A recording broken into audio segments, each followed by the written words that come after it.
And my question to you now is, in an industry that's moving extremely fast, how unfair is it that we judge people on their first release and we don't give people space and time to grow and nurture as an artist? Someone like Prince was obviously given the opportunity to develop, and none of his hits are on this album, and he obviously went on to write some of the world's most famous tunes. A major label will look for high growth in the business, yeah? If you don't go upwards straight away in year 1, year 2, we drop you. Back in the early days, 50s or 60s, record labels would find this unknown talent, they would build them. But now it's like, you need to have a fan base and you need to have had X amount of streams and TikTok followers.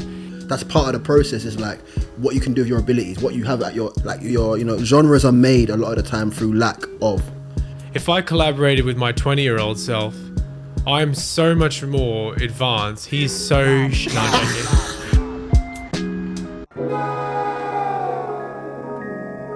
Hello.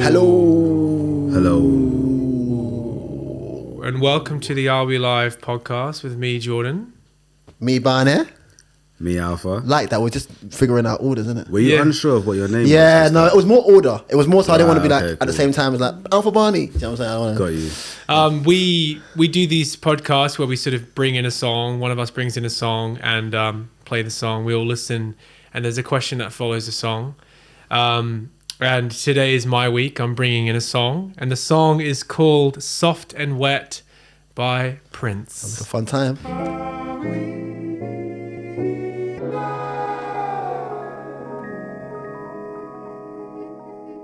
Nice. That was the track called "Soft and Wet" by Prince from his debut album For You. And my question is, so that album came out in 1978, Prince's first album. He produced and wrote all of that and played all the parts. And my question to you now is, in an industry that's moving extremely fast and where people need to deliver the goods straight away as soon as they can, as soon as they come into the scene, how unfair is it that we judge people on their first release and we don't give people space and time to grow and nurture as an artist? In the modern industry. So you feel like so the first thing I would say is, so you feel like we don't give people, you feel like we don't do that? There's a bit of an opinion in that. Yeah, it's a loaded question.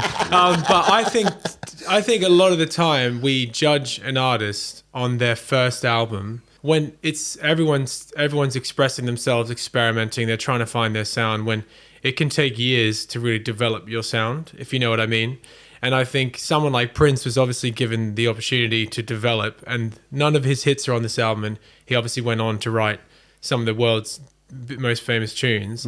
And it's like there was more time then to develop artists, whereas these days, you know, you need to be viral and you need a song to stream X amount of times in your first release, otherwise it's considered a flop. So do you think that's unfair, or do you think that sort of needs to happen because the industry is so sort of like full of people trying to make it? I think the question I'd ask is like, who's we? Like who? Like, could you say like we judge? Like, who's we? Are you talking about you? Are you talking about you and your friends? Are you talking about the music industry? It's the world, isn't it? Yeah. It's the world. It's basically, I think, correct me if I'm wrong, but I reckon Jordan's talking about social media and how easy it is for someone to like blow up in their bedroom, for example. Right.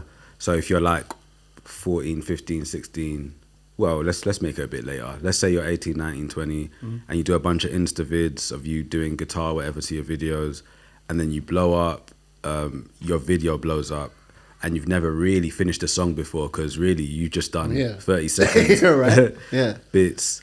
So you finally finish a song, then you got to somehow do an album, and whatever you do, the first thing you do is 200,000 people to the very first thing, that song you finish.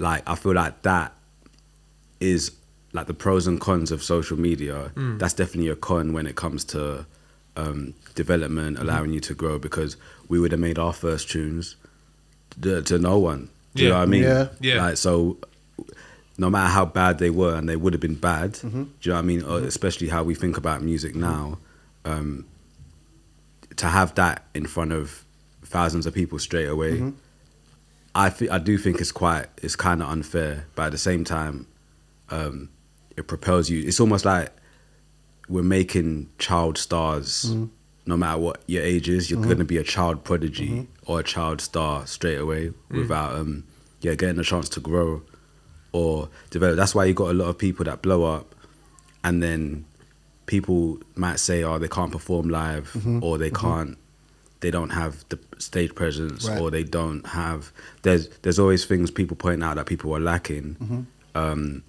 When the thing they blew up for was just this one thing they're really good at. They're not really well-rounded yet. But do they even ever have to be well-rounded? That's another thing. This is it. But yeah, would you I think what's interesting is the idea of the audience. I think it's one view looking from the artist outwardly, right? As in, the story is like, blow up in your bedroom, making music, whatever. My thinking is more so the audience. I think the way that I consume music often changes by the story of the musician a lot of the time. So, for example, if my little sister comes and sings to me in the living room, right, and says, I made this song, I'm not judging her with the same intensity I would judge an artist that's been doing it for ages, right? So, because I understand the context of the situation. With the blowing up things, like saying going viral, like playing guitar solos and that kind of stuff, I'm just talking about me. I don't know anyone that I've like seen them play a cover on Instagram or TikTok or whatever, and then I've gone to listen to their music expecting it to be groundbreaking. I've kind of gone, you're really good at this thing specifically. The other things I kind of look at them as separate entities. Do you know what I'm saying? I kind of go, okay, well, if I've fallen in love with your voice, for example, from the covers, I think that's the skill set of performance, the skill set of songwriting, all that kind of stuff takes a while to get there. I think sometimes also people judge it by just seeing it. Sometimes when you blow up, you're just in front of audience of people that don't know your story, don't know what the situation is. So they're going to just judge it on, is it good or is it bad? I don't like it. Yeah, I feel like that stance is an artist's, like you said you was going audience, I actually think that's an artist's perspective to individualize things or humanize things that you see. If I'm scrolling and if I'm just listening to music, it doesn't matter whether you're Tom York or whether you're a New Kid on the Block. It's just music. I'm not going, oh, well, that kid's kind of young, and then maybe they got some space to. I don't care. I'm listening to music. It's in front of me. I'm being judged as it's in front of me. Is it? I suppose that's just content in general, isn't it? If I've got like someone cooking a cooking video in front of me, if I've got like you're not like, oh, they're quite a young chef. Yeah, I'm going. It's in front of me. Am I entertained? Is that what it is? Is it like there's no? Yeah, that's interesting. I guess that's a good way of putting it. When you can say, quote unquote, average consumer just sees that come up on their release rate or on the new releases and just listens to it for what it is. And then there's the industry side of things where we're listening to it as artists or someone that works at a record label, and they're judging it as, I don't know, they're judging it differently. 100%. And the problem is, I think a lot of the times I have people that message me and say, I'm a new artist, I'm releasing my first EP, I don't know how to get streams, I don't have any following, but I see, how do I get, how come you have a following, or like you get millions of streams, but that's because you're comparing your first 4-track EP to my 6th album, and like I've taken 10 years to get here. In a way, you can sort of compare your first EP to everyone's first EP and see, and that's a better way of judging. It's like if you're playing the comparison game of someone, even like, Amy Winehouse, her first album, which I think it was called an album, which is Frank was like great album. It did well in the UK, but it was her second album that was like the big one. And I think of like a new artist like Olivia Dean or something. She had her first album that got nominated for a big award in the UK.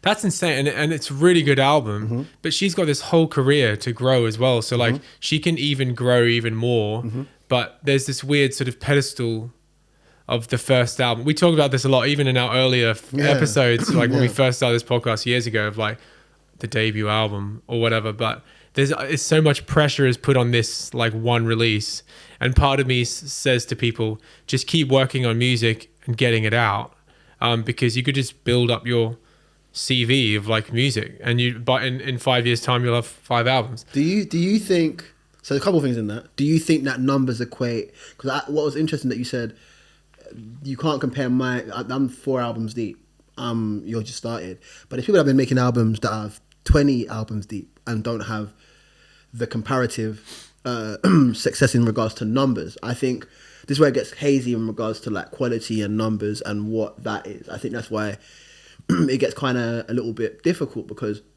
if you release your debut album and loads of people listen to it, it's going to get more scrutinized just because of the sheer number size. If you release it and no one hears it, there's less judgment just because of optics, right? But I'm also saying that, like, even if you release 10 albums, it could be your 11th. Even if you release 15 albums, it can be 16 in regards to just numbers and it getting bigger. It doesn't mean that the music's not good. Yeah. It just means that, like, I mean, sometimes the music might not be, but even good and bad is perspective. But my point is that, like, you just never know, especially now on the internet. Like, you just never know. I'm pretty sure, like, Kate Bush, who had like a song on Stranger Things, like, was 20 years, 30 years later, blows up and then goes viral. Again, yeah. Do you know what I'm saying? Nothing, the music didn't change, the climate changed. And I'm saying, like, is it, because I think pressure's really interesting. And I'm like, how do you, like, what is doing well? Because also it's scope. I mean, as people that I know and artists that I know that are like, really bad news, guys, we missed the top 40 on the charts. Or it could be,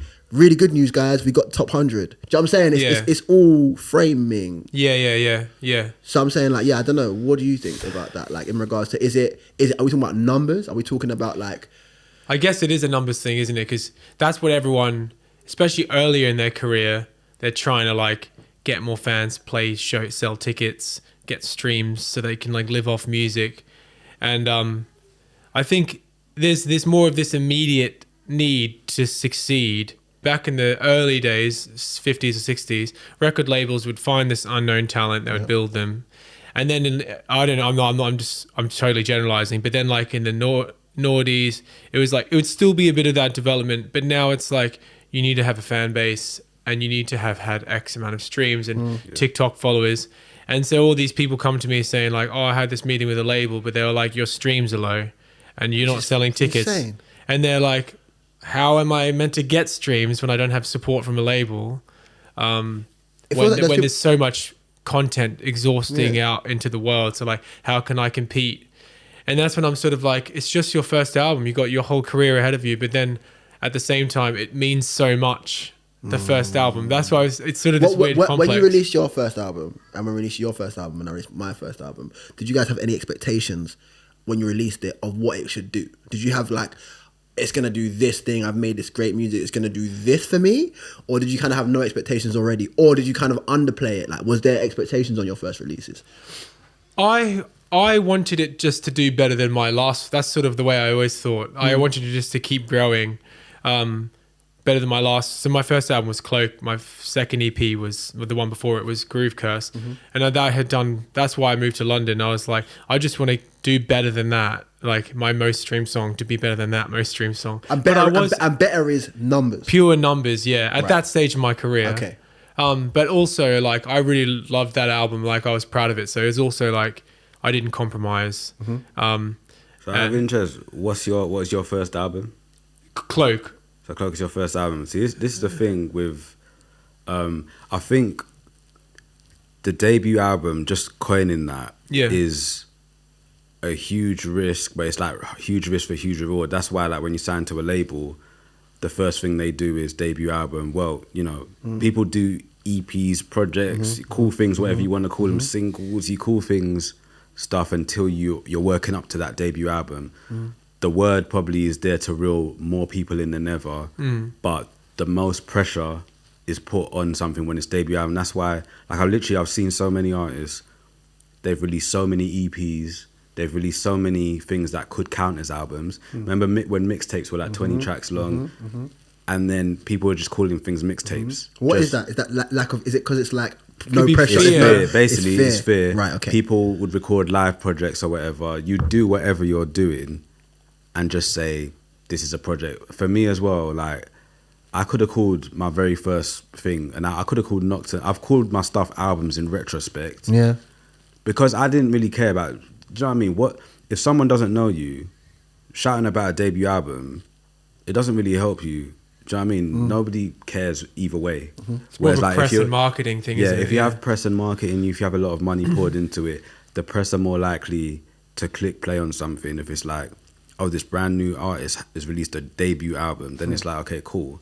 But for the rest of us, it's just a project. Like, it just is what it is. And then, so I've got, like, so for example, in my press, it's just so murky. It's like, oh, he's released 5 albums.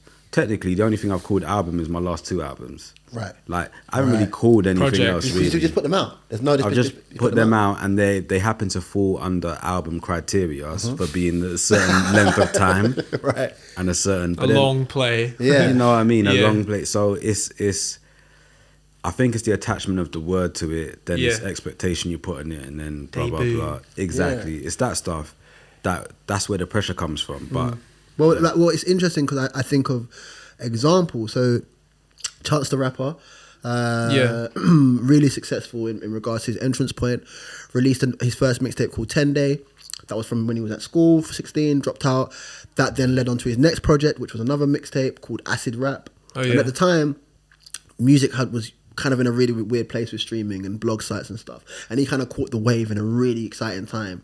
And this Acid Rap tape took him to another level. And then after that, he released Colouring Book, which was the first, he was the first independent artist, whatever, to be nominated for a mixtape at the Grammys. And he won the Grammy for Best New Artist. Oh, yeah. It was like groundbreaking. But these were still all mixtapes. He didn't call them albums. And then his first album was called The Big Day, right? Which was like essentially critically slammed, and it was kind of like a bandwagon of kind of people kind of just being like, this is terrible.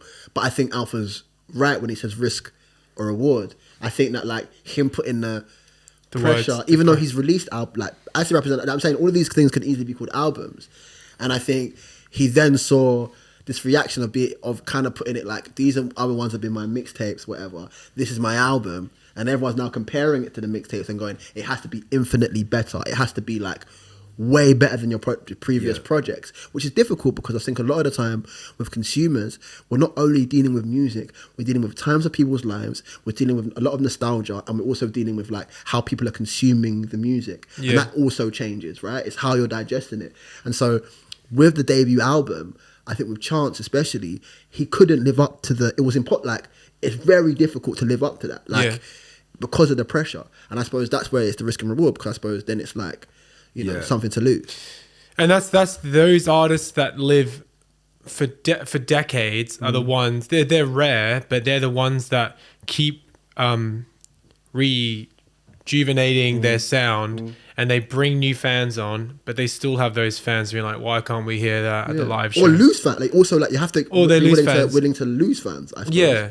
And it's hard. What will be really interesting and fascinating as the landscape changes, we're sort of in like a transition, but in like 10 years from now, when because TikTok and socials are becoming more of the focus, where it's becoming like a single based culture, I wonder if that 12-year-old right now that's going to drop an album in 10 years, this maybe not even called that, will even think about an album. And they won't have the same like complex all these artists had in our time, back in our day, about the pressure of dropping this first project, you know what I mean? Yeah. It's really hard to give people advice. Like the person that asked you about how do I just get more streams, and because you said that, and then Barney said, oh, you're on your 6th album, that person's on their first one. Is it just about numbers? Because people that drop 20 albums that haven't done anything. And then I was like, is there? That's a really good question. Are there people that have dropped 20 albums that have done nothing? In history? Yeah. In history, If are you there people get that to your dropped 20 20 albums and it's done nothing? I suppose once Do you mean again, nothing at any of the albums? I'm saying it's... Okay, I know what you're going with. I know you're going with. I feel like improvement will happen. Quite a good piece of advice Okay, would be like, think about your 20th album. That's a really good point. Get to album number 20, because by doing that, imagine that it's an unknowable sort of task, but that's essentially you're telling them, do not stop. That's a really good point. Because stopping, you're really good point. Is the thing. But also, it's about trajectory, isn't it? It's like if I start at 0 and I get to 10, that's still upwards trajectory. Because the thing is, although we talk about this creative stuff like it's it's magical, and end of the day, it's work, mate. Life is everything in life can be distilled into like being called a business, right? Yeah. The only thing businesses look for, I mean, so a major label will look for high growth in the business, They'll look for high quick. They're like a get rich quick thing. Yeah. Like let's put a lot of money into it, and if you don't burst up, like if you don't go upwards straight away in year 1, year 2, we drop you. But when it's your own life, you can do anything. Because the thing is, quite a good piece of advice would be like, think about your 20th album. Like, if you see yourself as a business, all that matters is growth. Doesn't matter how high the growth is, how fast the growth is, but just growth. And if you release one album, that's better than releasing 0 albums. If you're on your second album, now you've got 2 albums. You've grown in that way. Not everything's a numbers thing. It's a growth of, if you can see growth, then just keep going. Do you know what I mean? Whereas like, because even if it's not growth in the success, you will be learning more as well in the process. Exactly. And your 7th album could be just so much better than your first. And that's sort of the thing I'm saying is like, time. It's you develop. Like me now, if I collaborated with my 20-year-old self, I'm so much more advanced. He's so... No, I'm joking. No, but basically, everything I know about production, writing lyrics, playing chords, and it's unfair to compare me to that little, that tiny little like loser. No, I'm joking. But the funny thing is when you grow, unless you're super just proper creative, you then get like... the freedom slightly, you lose that sense of like play and freedom. It becomes, and that's like what you lose as your career progresses, unless you're the rare artist that's like David Bowie or something that's like rediscovering himself or whatever. But you just end up thinking more about. But isn't that just getting older? Isn't that in everything of life? That's just getting older as you think more. Just because like there's more to lose and you have more risk because... It depends how you approach it, right? Because you can approach life like, I need to specialize, I need to get better, I need to grow in this one thing and then I need to get better at it. Or you could do it like...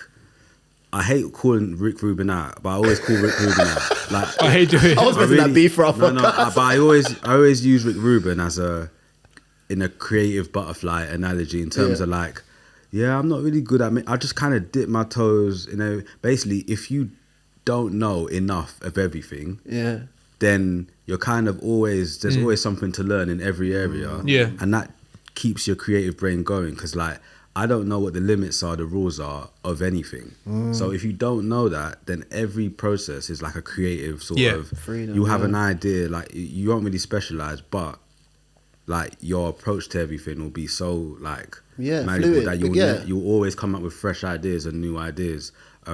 So that's one thing I've tried to do with myself when it comes to piano, jazz, all that stuff. I really love listening to the stuff, but I don't want to sit down and become the #1 piano player in the world because that's not what I'm in music for. I don't care about that specific aspect. I'd love to not know rules so I'm not limited in certain ways, you know what I mean? Learn the rules of stuff you need to know, like, obviously, or things you actually care to know. Like, I would care about, like, certain grooves, the way a groove sits and things like that. Yeah. But there's other things where it's like, this is just what I do to explore. Like, if I write a song on guitar, I'm just writing a song and everything sounds new because I can't play. Yeah. So it's But also it's the canvas, isn't it? It's the canvas of like, that's part of the process is like what you can do with your abilities, what you have at your genres are made a lot of the time through lack of whatever we have. It's the bare necessities, right? Yeah. No, but the bare necessities, right? And it's that then formulates art. It's part of the art process of learning. Okay, well, I have this microphone, I have this keyboard, I have this guitar, whatever I have. Whatever, how can I use it and utilize it? And as time goes on, in a way, that's the little kid that posts on Instagram. Is kind of just doing that. And then that might be part of the reason they blow up 100%. And stuff. Then they're expected to be a jack of all trades. Wait, why aren't you as well rounded as I thought you were? Do you know what I mean? Where they were just doing this thing, where they're exploring this thing that they like.